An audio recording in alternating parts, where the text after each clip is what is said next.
Wind energy plays quite a big role in the energy transition. If you look at the scenarios which will get us to net zero, wind and solar PV are the two technologies which need to grow fastest. And for wind energy, that means we basically have to go to around 8 terawatts of wind energy by 2050, which implies essentially being around 7 or 8 times bigger as an industry than we are right now. The wind industry plays a pretty important role within this because it's quite high capacity power, so it plays quite an important role also in balancing the system along with other technologies like solar PV and hydropower and other technologies. The wind industry has been growing continuously for 20 years and has been speeding up.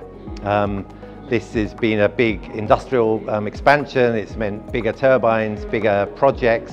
The role of offshore wind has been getting more important as time goes on.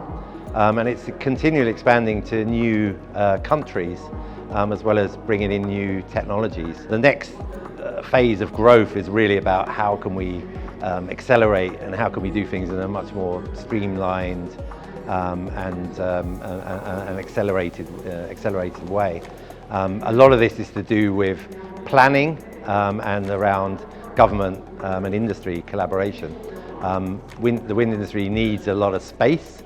It's obviously in windy areas and it needs a high level of political coordination in order to be able to plan the spatial impact, the biodiversity impacts and so on. First of all, we need grid infrastructure, so we need infrastructure and we need transmission lines everywhere to be able to plug in these kind of large power projects. So quite often the planning and the grid is running behind the deployment of renewables for wind, but for other renewables as well. So we need to be much more forward-looking about preparing the infrastructure for the wind industry. The other area is that government action needs to accelerate. So planning and permitting often takes many more times than it takes to actually build the wind farm itself. So I'll give you an example. To build an offshore wind farm, we've actually got to the point where we can do it in a couple of years, 1 to 2 years, but the planning often takes 8 or 9 years.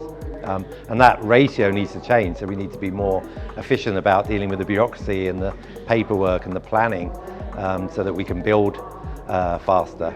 And then there's a question around social support and acceptance. We need to bring people with us because we're building large-scale infrastructure in communities and into new areas. And it's really essential that the public understands why they're doing that they get benefits from it in terms of revenue, in terms of cleaner air, in terms of jobs and employment. So this whole issue around bringing people with us and building that support and showing people the benefits is really, really important as well. One of the challenges we've seen really increase in importance over the last few years has been that of disinformation, and this is essentially false information which is deliberately spread around the impacts of energy transition technologies like wind and solar. And this is partly a technology change because disinformation is now spread on a massive scale through social media and actually now through the creation of false images and narratives and texts using AI as well. We depend, as I said, on social acceptance and social support for projects and for those projects to be permitted and planned. And if there's lots of false information out there, that then creates distrust and fear amongst communities and can really stop projects or delay projects and stop them from happening. The next 6 months we'll probably see a big increase in disinformation and false narratives around the energy transition. And it's really important that we stick together as an investment community and as an energy and climate community and just keep focused on our mission and building the projects that we're building, bringing the benefits to communities that we know we are, and working together to achieve the tripling of renewables and the climate and energy targets that we've set ourselves. It's really important that we engage with people early, that we co-create with communities so that they feel right from the beginning that there's something in this for them. It's really important that we work with government and authorities who are building transmission lines. If we build a wind farm, people can see the benefits from it if they're gaining some community benefit or revenue from it. But if the transmission line is passing through hundreds of communities who may not see the direct benefit, that can equally be an issue that can stop the project from happening. So it's really important, this area around coordination, and that the society as a whole is seeing the benefits from the projects. And the projects bring jobs, and they bring local jobs. They also bring clean air, and they bring benefits to the wider community. So for instance, in coastal communities that have been doing quite badly economically, for instance on the east coast of the United Kingdom, a lot of those communities are now being revived by offshore wind and the jobs that brings.